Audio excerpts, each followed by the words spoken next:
State of the UK looks pretty good right now.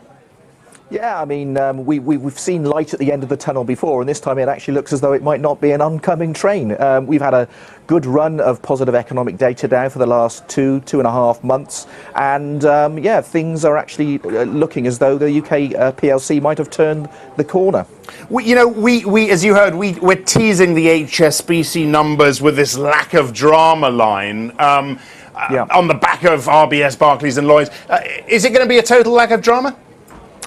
Well, HSBC has been popular as a pick because it has been, if you like, so boring and reliable, and its balance sheet seems pretty much impregnable. The one thing that I might be looking for is perhaps any signs of stress on its Asian asset base. That's certainly something that was hinted in the numbers from Standard Chartered, and clearly there are still issues out there in terms of China, India, and the broader emerging market complex, which continues to underperform risk assets globally this year.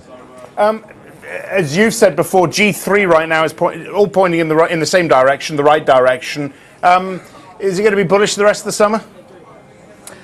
It certainly has a sort of melt-up feel to it, doesn't it? I can't see anything that might obviously upset the apple cart. I suppose Italian politics might be a wild card, but as far as the Eurozone is concerned, one of the most striking things over the last few months is just how rock solid, well-behaved the periphery has been.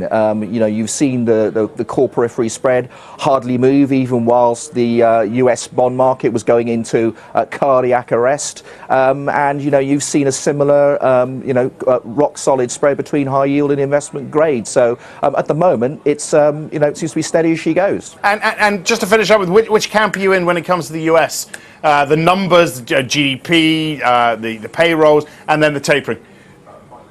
Yeah, well, I mean, I think it tells you that the US isn't out of the woods yet. And actually, I thought the market reaction to the second quarter GDP number was somewhat perverse, because if you look at all the various backward revisions and the changes in methodology, it does indicate that there isn't actually a great deal of momentum in the US economy over the last 6 months. And I suspect that those hoping for a taper in September might be disappointed, and that perhaps means that the US bond market might enjoy a bit of a rally over the next month or so.